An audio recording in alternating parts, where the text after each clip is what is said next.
시청자 여러분 안녕하십니까. 이봉수의 정상회담 1부 시작하겠습니다.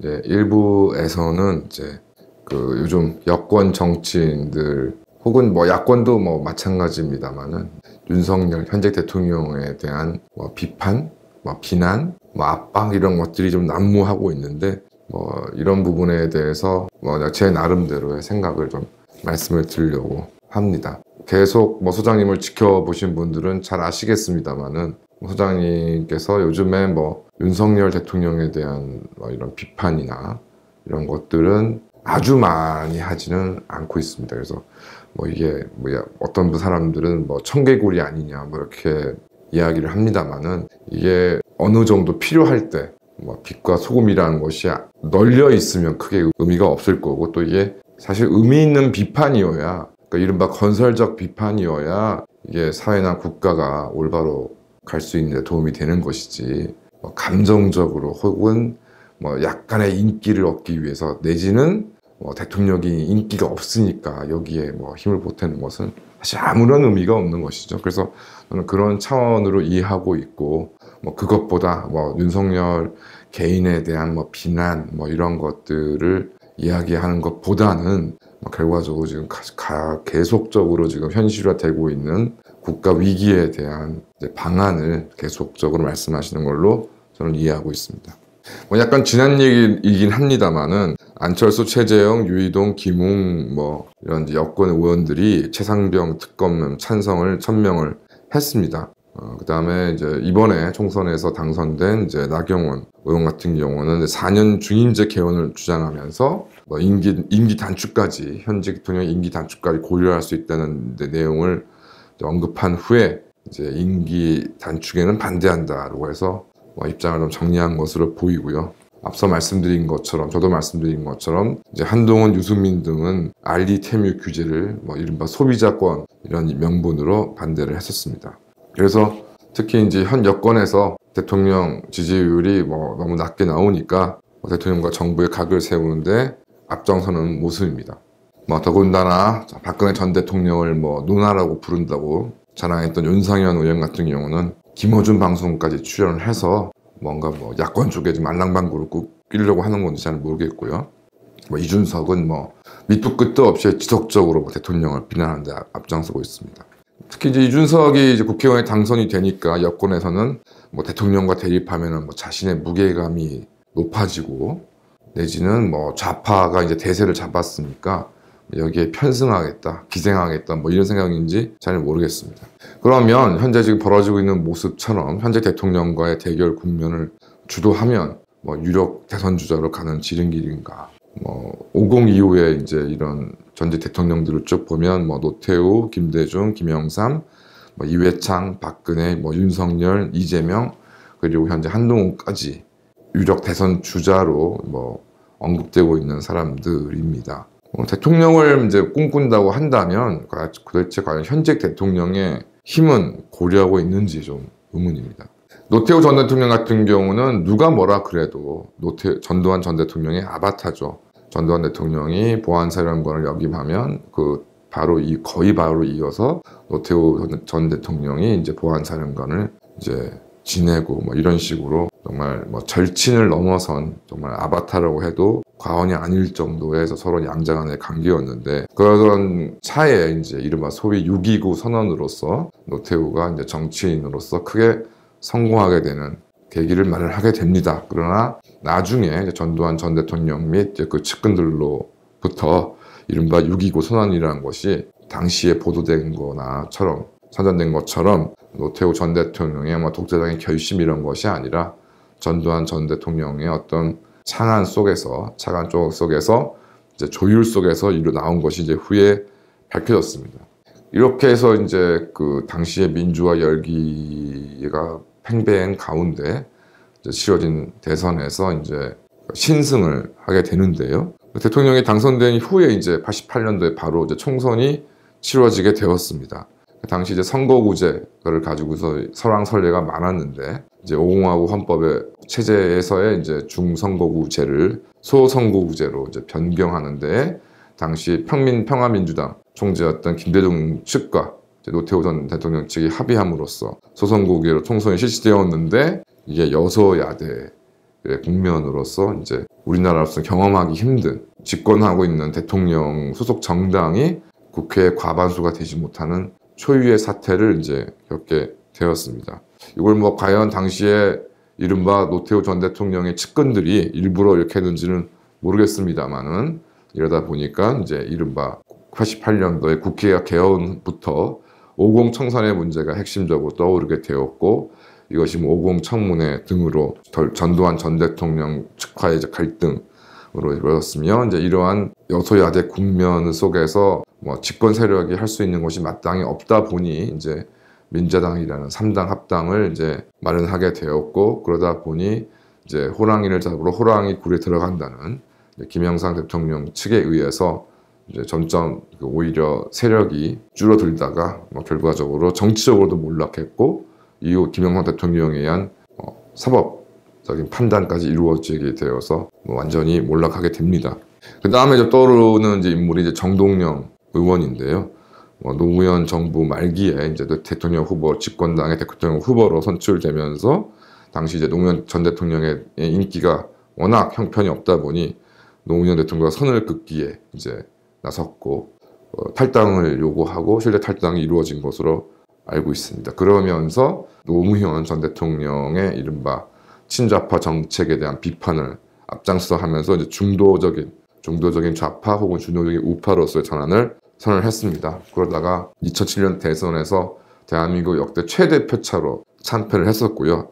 뭐 그러다 보니 또 대선 이후에는 또 맹렬한 좌파, 뭐 민주노동당이나 뭐 사실상 이석기 일당을 능가할 정도의 좌파로 변신해서 난리법석을 치렀습니다.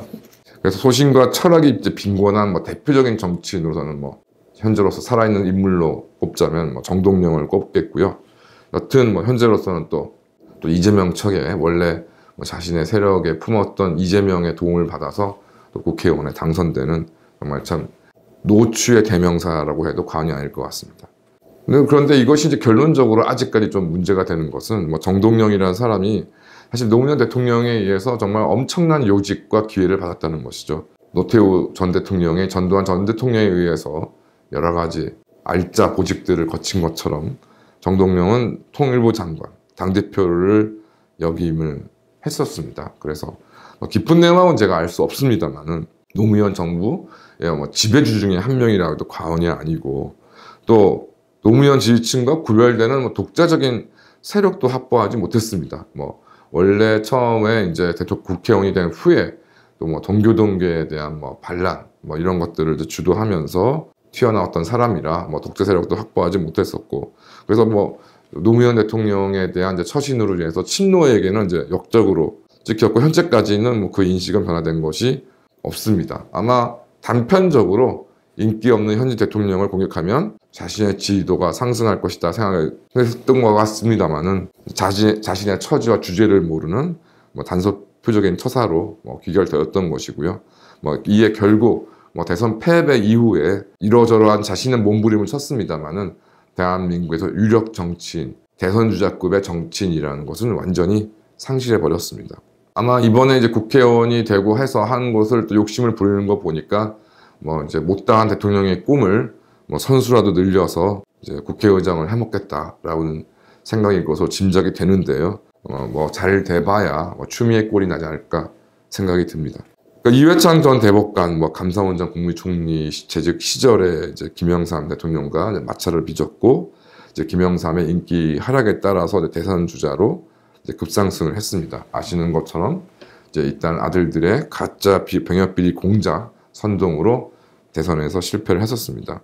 근데 문제는 대선 과정에서 이른바 이제 TK의 지지를 확보한다는 명분으로 이제 김영삼 전 현직 대통령과 정면 충돌하는 모습까지 좀 보여줬고 그 과정에서 이제 병역 비리 의혹이 이제 이른바 선동 공작이 터져 나왔는데 과연 현직 대통령과 이렇게 마찰을 빚은 것이 병역 비리 선동과 과연 관련이 없을 것인가? 뭐 김영삼 전 대통령을 욕하기보다는 권력의 어떤 냉엄한 속성을 제대로 알지 못하고 현직 대통령과의 마찰에 이회창 전 국무총리가 이의 위험성을 알지 못하고 이런 일을 벌이신 게 아닌가 하는 것이 이제 세월이 지나고 보니까 이런 생각이 듭니다. 뭐 이회창 전 총리 같은 경우는 청렴과 원칙을 고수한다는 이미지로 인기를 끌었었지만, 그래서 이를 통해서 특히 수도권 표심을 얻으려 하여서 결국 이제 지역구도 등으로 선거는 이후에도 진행되었고, 뭐 영남 표심 전체를 확실히 획득하는데 이제 실패한 이제 이회창 후보가 실제로 스스로 패배를 자초했다 해도 과언이 아니라고 생각합니다. 결국 이회창 그 당시 후보의 이런 정치적인 행보는, 그러니까 독재적인 정치 세력을 확보하지 않은 상황에서 어떤 현재 대통령과 마찰을 빚는다는 것은 말 그대로 사상 누각을 짓는 일이라 생각합니다. 이재명 같은 경우는 지금 이번 총선에 이제 압도적인 승리로 인해서 기세 등등하고 있습니다. 문재인의 대항마로 대선 주자로 자리매김을 하려고 했었습니다. 그러던 가운데 이제 LH 비리 폭로로 이제 유력한 대선 주자였던, 문재인의 지원을 받는 대선 주자라고 손꼽혔던 이제 이낙연이 낙마하게 되고, 이와 동시에 이제 지난 대선 국면에서 대장동 비리 등 폭로가 연속되었습니다. 당시 집권 세력, 그러니까 문재인 주변에서도 비토 세력들이 많았고, 이른바 친문들이 중에 상당수가 대통령 선거 국면에서 윤석열 대통령을 지지하는 그런 기현상을 나섰습니다. 결과적으로 지난 대선 국면에서 윤석열 대통령을 만든 사람들이 누군가, 여러 국민들의 지지가 있긴 했습니다만 이러한 국면을 만들었던 사람은 누구이고, 또 이재명은 왜 대장동 비리 등의 문제로 대선에서 패배할 수밖에 없었는가, 이것이 당시 현직 대통령이었던 문재인과의 관계에서 비롯된 것이 아니냐는 의심을 하지 않을 수가 없는 것이고요. 돌이켜보면 이제 현직 대통령과의 대립으로 인해서 대통령이 당선된 이는 이제 김대중, 김영삼, 박근혜 이전 정도 생각이 듭니다. 그런데 공통점이 있습니다. 김영삼, 김대중은 당시 현직 대통령들과의 이질적인 정치인으로서 지역이든 이른바 민주화든 독자적인 정치 세력을 확보할 수 있었고, 이런 또 확보한 힘을 통해서 대립도 하지만 또 어떤 결정적인 국면에서는 타협을 스스로 결정하고 조절할 수 있는 힘을 가지고 있었습니다. 그래서 김영삼 대통령 같은 경우도 3당 합당 이후에 이제 민정계를 분열시켜서 상당수 이제 민정계 세력을 자신의 편으로 끌어들임으로 해서 대통령에 당선되었고요. 이러한 점을 볼 때 김대중 같은 경우는 이인재가 있었고, 박근혜 전 대통령 같은 경우에도 비상대책위원회 위원장을 맡으면서 사실상 현직 대통령과의 불편한 관계 속에서도 이제 집권당을 장악하는데 성공했다는 점에서 대동소이합니다. 결국 현직 대통령과는 좀 이질적인 성격을 원래 확보하고 있는 정치인이 이제 독재적인 정치 세력을 가지고서 인기 없는 현직 대통령과 대립을 국면을 이제 만드는 경우에, 오히려 유권자들한테는 내가 지금 현재 이 인기 없는 대통령과는 확실히 다르다는 점을 확실히 좀 인식시킬 수가 있고, 현직 대통령과 이 정치인은 다른 사람이구나, 같은 부류가 아니구나라는 이제 분리를 할 수 있는 인식도 가능케 할 수 있는 경우만이 대통령 선거에서 승리를 보장을 합니다. 근데 아시는 것처럼 김영삼 대통령과 박근혜 전 대통령 같은 경우에는 집권 이후에 결과적으로 내부 편가르기에만 열을 올리다가 인기가 급락을 했고 탄핵까지 맞게 되는 그런 일까지 벌이게 되었는데, 그 경우는 제가 말씀드리지 않게 여기서 상세하게 말씀드릴 내용은 아닌 것 같습니다. 그렇다면 이제 현직 여권 정치인들 중에 제일 좀 제가 이해가 안 되는 사람을 꼽으라면 역시 한동훈입니다. 한동훈 같은 경우는 앞서 말씀드린 김영삼, 김대중, 박근혜 현직 대통령과의 대립 국면을 통해서 대통령이 된 경우에 어느 경우에도 해당되지 않습니다. 독재적인 정치 세력이 있는 것도 아니고, 그렇다고 해서 윤석열 현직 대통령과 성장 배경이 다르다? 전혀 그렇지 않죠. 같은 검사 출신이고 검찰에서 윗사람 아랫사람으로 호흡을 맞춰서 오랫동안 일을 해왔다. 내부적인 두 사람의 관계는 제가 이러고 저러고 말씀드릴 수 있는 처지는 아니지만 어느 경우에 해당되지 않는다. 또한 이번 총선 패배로 인해서 이제 꽃가마 입성은 이제 기대할 수가 없는 상황이고, 근데 이것을 어떤 현 대통령과의 대립으로 해결한다라는 것은 좀 생각하기 어려운 대표적인 사람이 한동훈이 아닌가 생각이 좀 듭니다. 그러니까 박근혜 대통령에 대한 탄핵이 이루어지기까지도 엄청난 이제 이른바 실책의 연속이 이루어졌었고, 그러니까 특히 이제 초기 국면에서 최서원의 이런 막 태블릿 PC가 아직도 많이 많습니다만은 최서원과 관련된 의혹을 인정하면서 이제 궁지에 몰리니까 개헌에 동의하고 그렇게 돼서 이제 국면을 풀어나려고 했지만 뭐 거센 정치권과 국민의 여론에 이게 이제 움직여지지 않으니까 이제 이번에 국회에 당선된 유영아 변호사가 등장하면서 연약한 여성 이제 이미지 코스프레를 하면서 자진 사퇴를 거부합니다. 그러면서 이제 헌법재판소에서 탄핵이 기각당할 것이라는 허망한 기대를 하면서 자리를 버텼습니다만은 세상은 냉정한 것이죠. 그래서 더 이상 우리를 지도할 만한 모습을 보이지 않는 정치 지도자를 용납하는 국민들은 없습니다.